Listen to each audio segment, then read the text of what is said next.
In this episode, we're going to talk about gut health because everybody should really care about gut health. And what most people don't realize is gut health isn't just a good diet and supplements. It's actually so much more that is involved. It's so complex. That's why, we're just slowly learning more and more and more. There's still so much uncertain, but there's so many things you can do for your gut health that you wouldn't even think impact it. And we're going to dive into this episode exactly what you can do and how it helps. But by all means, it's not meant to be a deep sciencey kind of episode. It's really about a basic understanding why gut health is so important, how it impacts so many other areas in your life, and what you can do to get started. And if you're really struggling, like somebody like me with certain health issues, Shannon, raise your hand too. You need a whole lot more than this basic starting package that we're going to present today. You need a whole lot more. We'll tell you too in this episode. Stick to it till the end. I'm going to share how you can dig deeper into what you might need to do, things that I have done, and we'll share those as well. So welcome. Coffee Welcome with to Gut Tips. Health. Gut Health 101. Gut Health 101 with us coaches. And yes, we are not experts in the field. We're both coaches, but I coach my clients in self-leadership with a very, very strong component, obviously, of health in there because we need to be healthy. And a lot of issues that my clients have that pop up, you need to know when you need to work on your gut health. And we do both have definitely a strong understanding how important it is and what things can be done and how vital they are to help our clients. I know my clients definitely, most of them have to take a look at it as well. And I know for you, is a strong correlation as well. Yeah. Hi, I'm Shannon Passalacqua, and I help women heal after having miscarriages, and I help them with their grief. And like you were saying there, when I started doing my own work to help me work through my pain, I didn't focus on my gut health.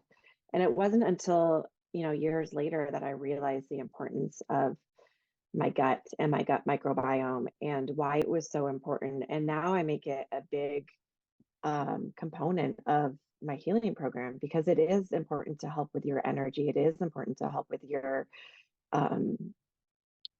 view and perspective on life and how you heal. And it affects your healing process. It's all connected. Yeah, that's the thing. It's all connected. We're all just talking about the brain, but the truth is the brain is connected to your gut. There's actually pathways through the vagus nerve, and there is information going up and down as far as hormones. So there's a lot connected there. And you can work on our brain function so much. If you're not working on your gut, you're missing out a big component. Yeah. I have to say too, there's so much more research now and we know so much more now. But when I first really looked into that, was also, I more or less stumbled over that, which was about, actually 22 years ago, exactly 22 years ago. 22 years ago, you were looking at gut health? I was, but it was difficult because there wasn't that much information. And I struggled with something what you would never connect to gut health. And so I was struggling with chronic bladder infections after a bladder surgery. And I had chronic infections. The surgeon said, but you're fine. The surgery went well. And I wasn't fine. I was getting so many bladder infections. And after 7 urologists and a gazillion times looking with cameras in my bladder and they kind of seeing something or maybe not, or maybe other things, I finally had enough. And I said, you know what? It's not the bladder. It got to be something else. So I just kind of at one point said, this is it. I'm going to go to a holistic doctor and I literally walked in and I said, test everything you can test. I Yep. don't care whatever tests you have. I'll pay Mhm. for it. It was a fortune. I said, there's something else going on and I need to figure out what it is. So she did. She tested every test that she had available in her office. And with that, also food test and so allergy test. And, the the we couldn't at that point test gut function yet. I'll get to that Mhm. later. I just recently did a gut function test.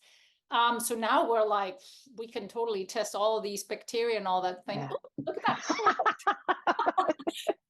Birds. I think that's so appropriate.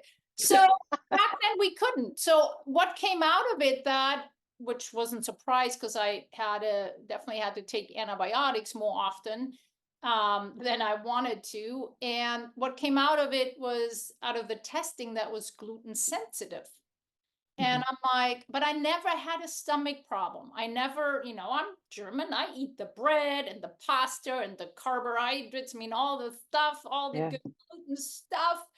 And that's when it changed for me when I went gluten free, just because of doing those tests. But I never felt a stomach ache ever before. I never felt uncomfortable or anything. But hold on, Yeah. because you said it's not we've had conversations before.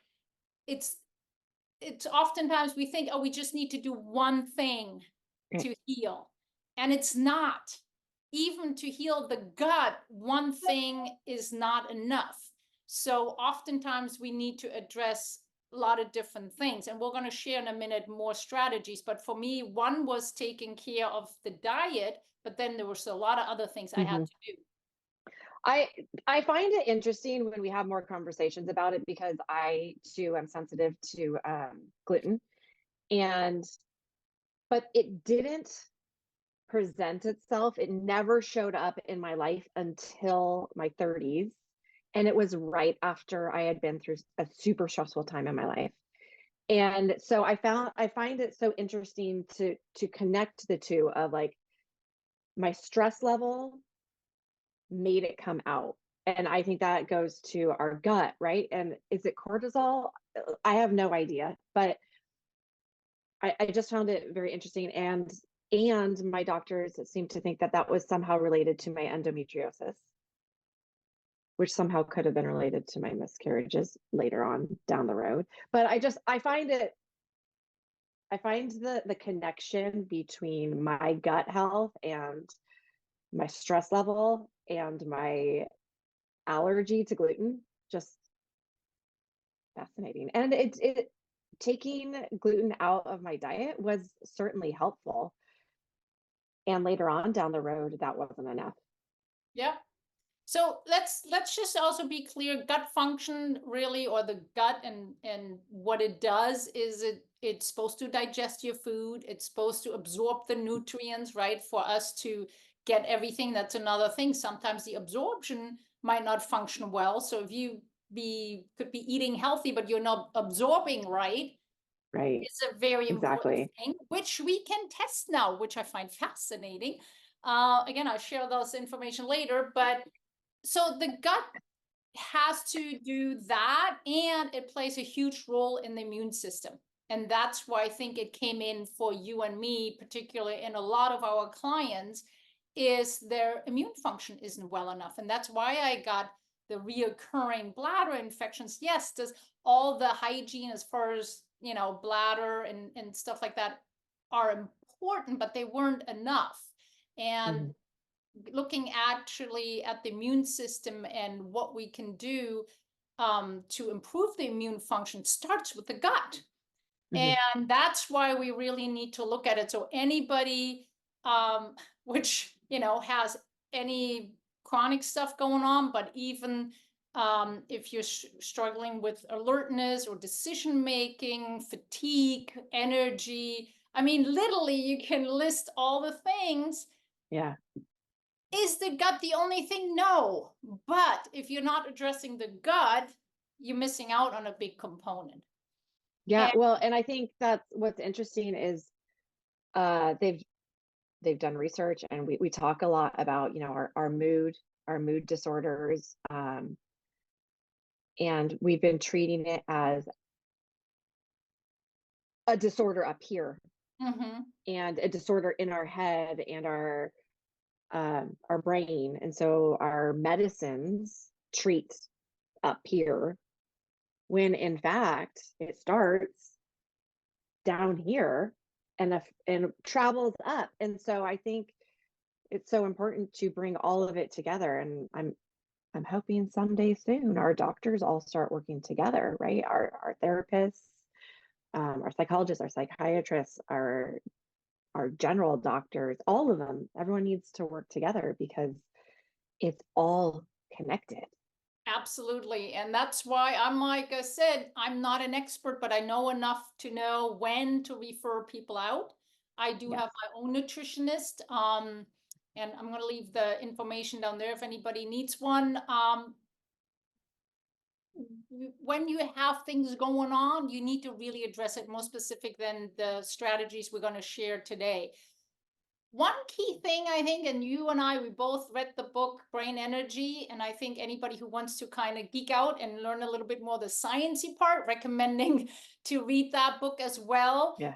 Because there's the perspective of that really everything is related to mitochondria, which makes very much sense to me. So mitochondria are the small, very, very small cells that are in everywhere, our brain and our gut, in organs. They're everywhere, and they really involved in energy production. And this is, I think, really the reason why we do need to, and why those different strategies really help, that we're going to Mhm. share. And we've talked about a lot of the things, but that's why, because the mitochondria health will be better if you integrate these type of habits. Mhm. We're ready to share some. I would love for you to start sharing some. Which one now? Which one do you love most? I mean, my biggest one, I think, is sleep.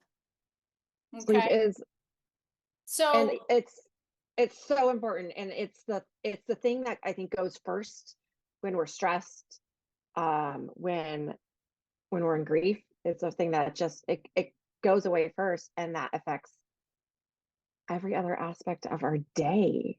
yep. Because if you are tired, you're not going to feel like going to work out. When you're tired, you eat worse, you eat more. There's so much data to show, because I looked this up when I was when I was a new mom. I was like, why am I always hungry? Why am I eating like crap? Because when you're tired, you tend to go towards bad food. Yes, but lack of sleep alone impacts your mitochondria, because your whole system isn't rested. It's not restoring overnight the way it should. So if you're not getting your deep sleep, your REM sleep, the right amount, your mitochondria won't be as healthy.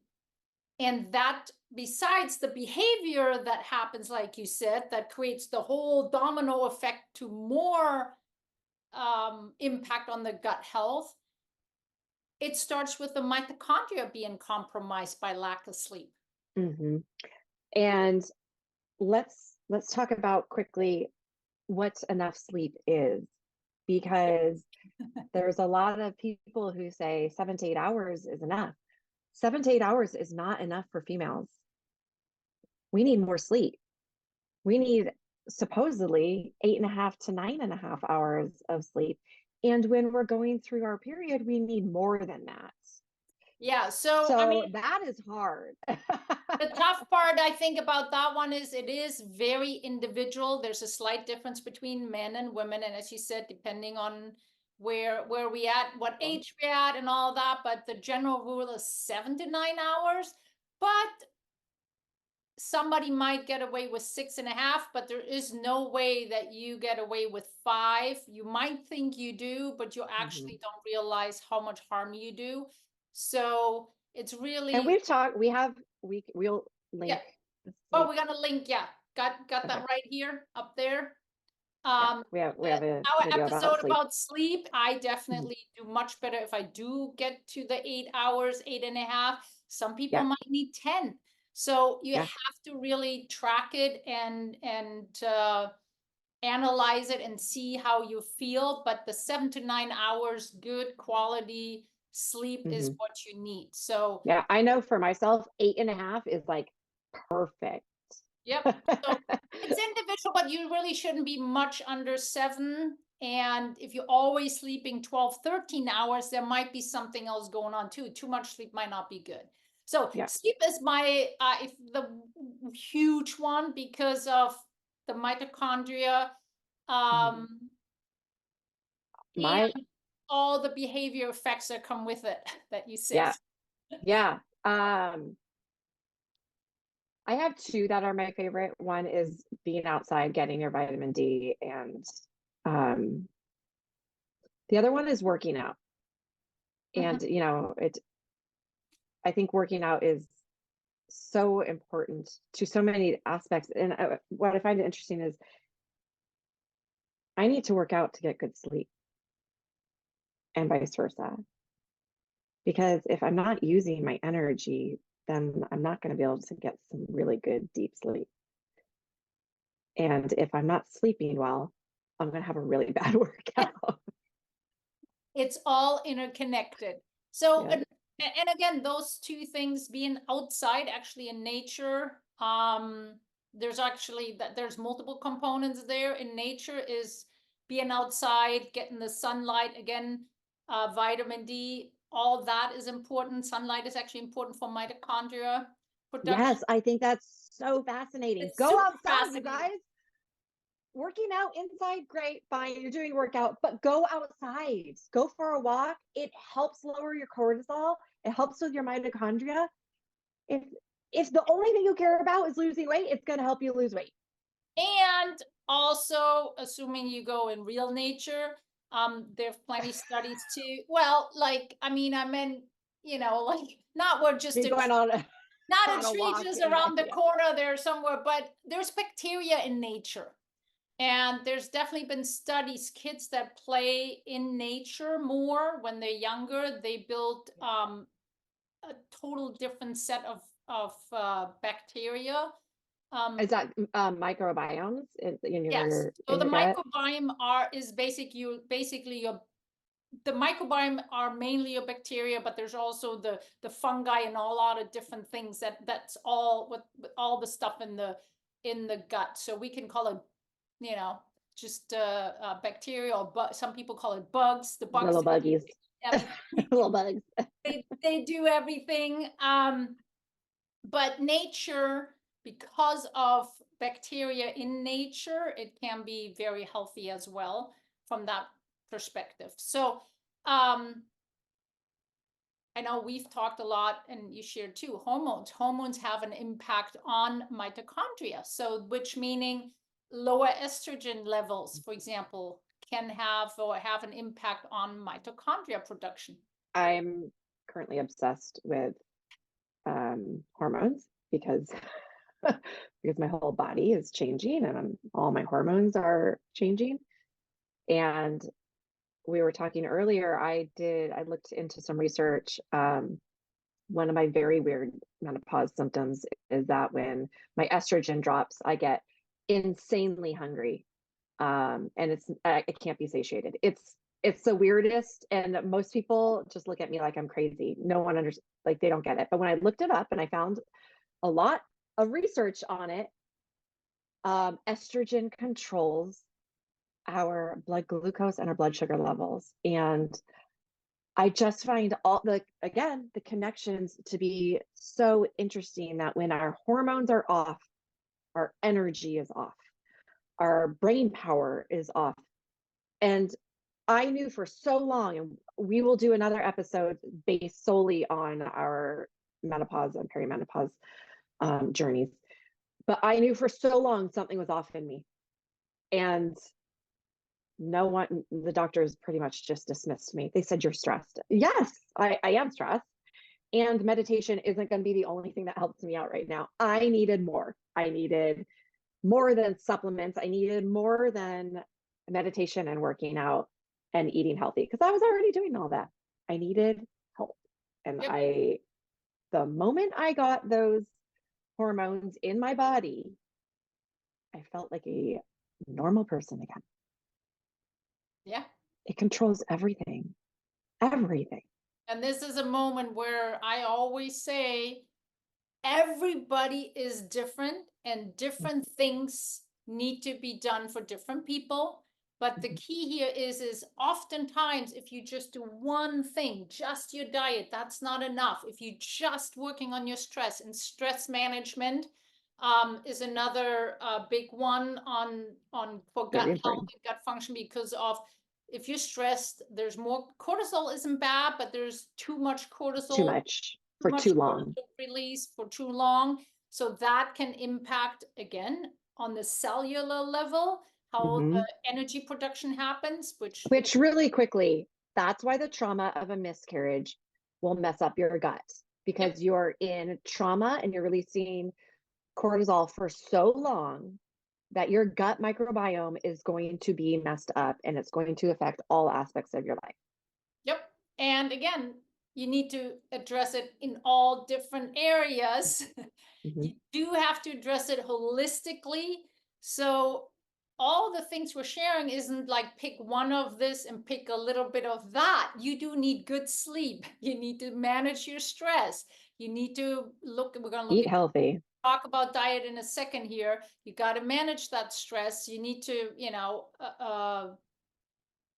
but did I sleep? I said sleep. You need to look at your hormones, possibly. Even the guys need to look at their hormones, not just women.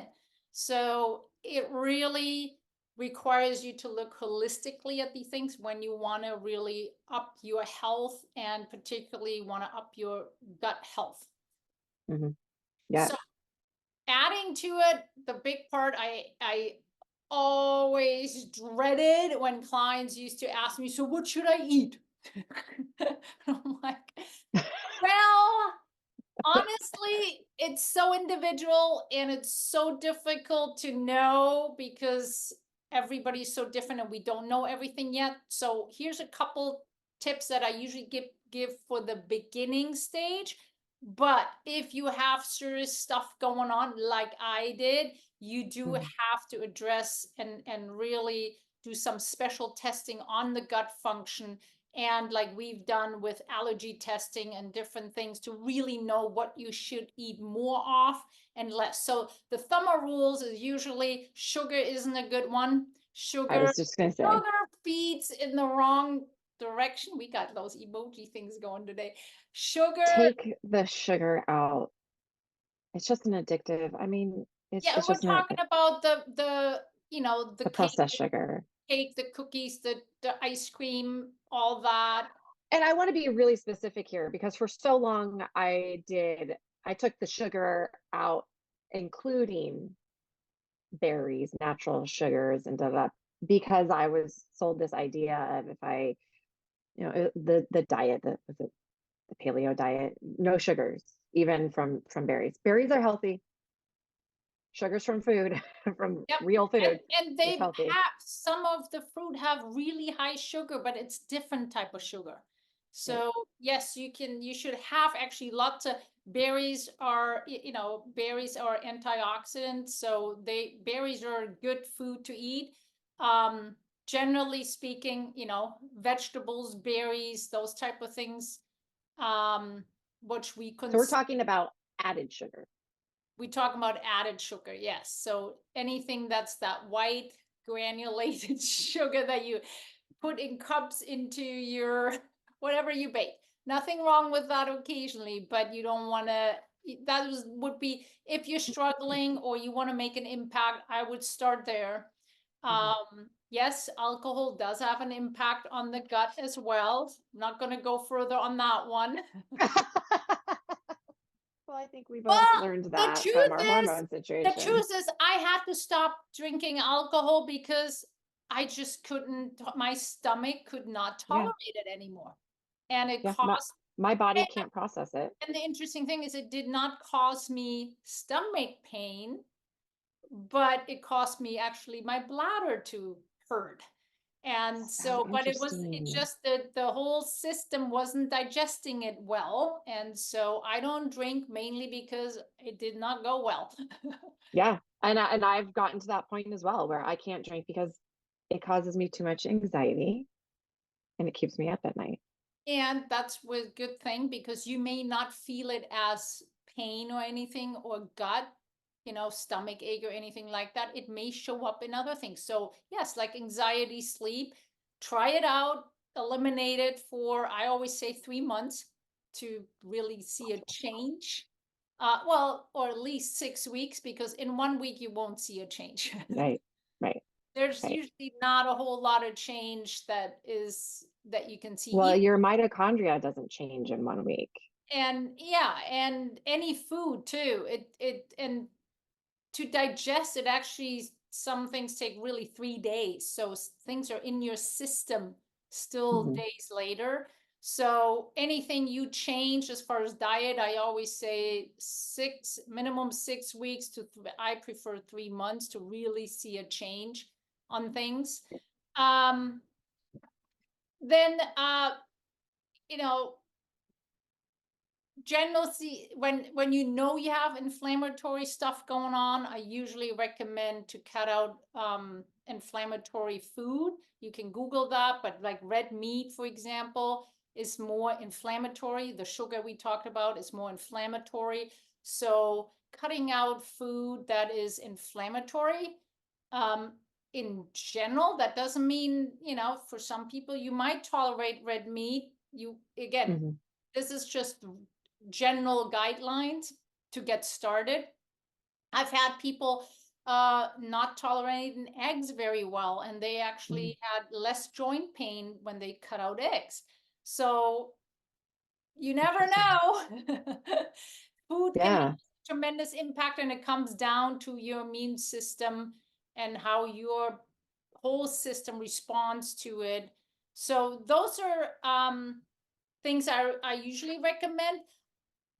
Highly recommend to work on your bacteria levels, but for that, I always say have it assessed, because again, and I can put it down, the information in the description. I just had my gut function tested again, and it was mind blowing how it showed really what bacteria and what levels are there. And so that was a stool test, and I did a urine test. And there's other tests that I didn't even Mhm. do that go even deeper into it. Yeah. But they can test now exactly what bacteria you have, which ones you need, you're too low, which ones you're too high, and those all interact. And with that, you should really get your individual customized program when it comes down to your supplements, meaning any vitamins, vitamin D's, B's, and stuff like that. I highly recommend to first get that tested, not randomly take a multivitamin, because you may Yeah. need certain things more than others. And Right. so having that tested to know, okay, these are the vitamins I need. Some of those and I'm always a big fan of that. Some of those you may cover with good diet, with, Yeah. assuming Yeah. and we haven't gotten to that, assuming you're buying as good as food as you can, just because an apple isn't an apple nowadays anymore, right? So if you get an apple that is so, treated with pesticides and who knows what, there's not much in there. It's not necessarily healthy. So assuming that, you having good quality of food, Right.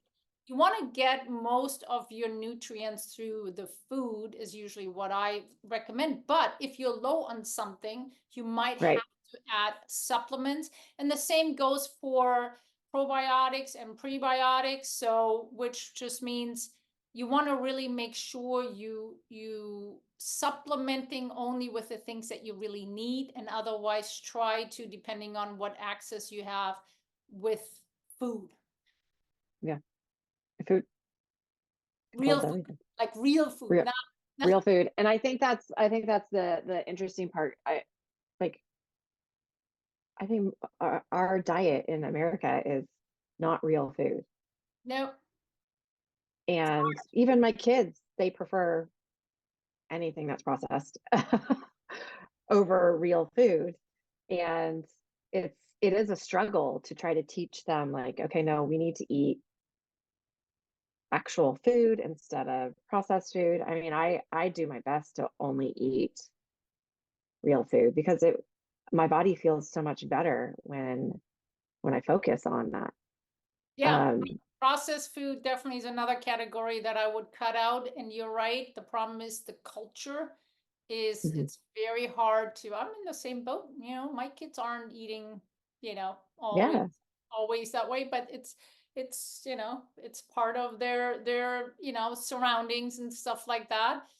Hopefully they will learn someday. They will listen Well, to and this. that's what I assume is, we lay down the groundwork and eventually they'll figure it out. Yeah, and I'm not saying that I'm eating perfectly healthy all the time. It's Yeah, not yeah. it's not That's about, too stressful. no, I like ice cream, but I can only Mhm. eat certain ice cream and only at certain times of the way I tolerate it. So obviously, let's say this way too, when you are struggling with that, it's much easier to be more consistent with it. As much Mhm. as it's hard, Yeah, it's definitely harder to eat healthy when you feel like when you feel good. no immediate correlation to something. But for the long run, and that's of course, when we want to live long and healthy and have energy, make good decisions, recover from trauma and other injuries, and we do need to look at gut health as well, because it is a huge component to Mhm. our overall health and needs to be addressed not just with food, but with all the other things that we said. And as I promised, Yeah, I the want to hear what? your results. Oh, my results. Okay, here's the one thing I've tested. So it's also, you can't just test one time and Right. that's it. So I had actually done some tests years ago, 2015, I believe. Mhm. And that was to which nutrients and things I'm low in, but it wasn't like all the detailed you know, uh, microbiome and different bacteria and how my gut Right. function is. So the tests I did now, so it was great. So one nice result is I used to have candida overgrowth, which I don't have anymore. So that was great. What I was worried about too, and that was so cool about that test, it gave me also information of uh, the gut barrier, because we do know that it's called otherwise leaky gut. So when Mhm. lining of your gut could be damaged. I Mhm. know that's not right. They don't like, people say don't say it like that. Yep. But it's an easy way to understand. But if if it's a very acidic environment, right? And in the gut, because it breaks down the digestion, there's acidity. So there's a barrier. The gut barrier is important for general health, and mine is really good. And Oh, good. I was really worried it wasn't. There are certain which I found very fascinating, certain, because it was all listed out of all the different bacteria that I cannot pronounce. But Right. it was very cool to go through it with my nutritionist and go like, oh, this might be related because of this. So let's address that. So I'm going to start different supplements and changing a little bit some diet for me to make changes in that. So I will retest this in about half a year to a year and see where the changes are, because on my side I'm already working on sleep. Like you said, I'm working on sleep, I'm exercising, I'm doing all of those things already. Mhm. So it's all about the fine tuning, and Right. I want to be better than I am now. And Yeah. so it was kind of interesting to go really through. I mean, it's a lot of data, but that data really gave you some good information. What I'm excited about is that there is a path to make a change now, not just randomly. Yeah. You're not just There's pulling like at things going, if I eat this should help. exactly. So there's actually a specific path on do this so we can see a change in whatever was high or low, and or ratios. Oftentimes it's not even the high and low. Oftentimes it's the ratio between this and that and how that is. Mhm. So it was absolutely eye-opening and mind-blowing how we can see now and assess actual gut function, gut barrier, gut integrity. So lots of different things. And overall, it looked pretty good. And I know I one, love that. And I want to see like what happens in the future with, how you're feeling. absolutely. And my one other concern is too, my dad had Alzheimer's, early Alzheimer's, and Mhm. I am on the mission to do Mhm. whatever I can to prevent there. Now, there is not enough research, but the gut definitely has an impact. And Yeah. I'll make sure whatever it takes on that end. But if anybody listening, if you are struggling with any immune related things, and that's not immune disorders, that means even, like I said, reoccurring bladder infection, Mhm. chronic stress, lack of sleep, you are having some inflammatory stuff going on. There's no way that you don't. So those, Well, I think the best takeaway, the most important takeaway is, again, and we say this over and over, is you need to be aware of your body. And the only person who knows about your body is you. You know how you feel in your body, and you know if you're feeling off. And so it's paying attention to that. And if you're feeling off, you need to advocate for yourself, and you need to just keep doing it until you feel better. When you start noticing like, hey, I have brain fog, or my energy level is low and it shouldn't be because I'm doing all these things, or like my joints hurt, or whatever it is, you need to investigate it and start working on it, because you will be dismissed by doctors. I mean, it happened to me for years and years and years, and it wasn't until, you find the right doctor, or you do your own research and you figure it out. But you know your body, and you need to advocate for yourself, and you have control over that part. oh, so well said. So well Thank said. you. I 100%. And that was the whole point of doing this episode, to show you that there are more things that you can start exploring, because you need to advocate for yourself. I've been pushed off by doctors with it's nothing. Mhm. No, it was something. They just didn't Don't have. gaslight yourself. You're supposed to feel good. You're Yeah. supposed to feel good. You're supposed to have energy. When you don't, there's some things that need to be adjusted. Yes, and start looking at different things. So that was the whole point of this episode, is bringing a little more awareness how things are connected, starting points. And if you want to dig deeper, I'm leaving a lot of information below here. Mhm. Yeah, that book, Brain Energy, super detailed science stuff. Yep. And you can read it, and there's some of that stuff you might, you don't have to process all of it, but it's very interesting. Yep, very interesting. Well, fantastic episode about gut health. And I know I love learning about it now. I didn't used to, but now Yeah. I'm actually starting to love it as we have more concrete information about it. And I'll see you next time. Yeah, I'll see you later.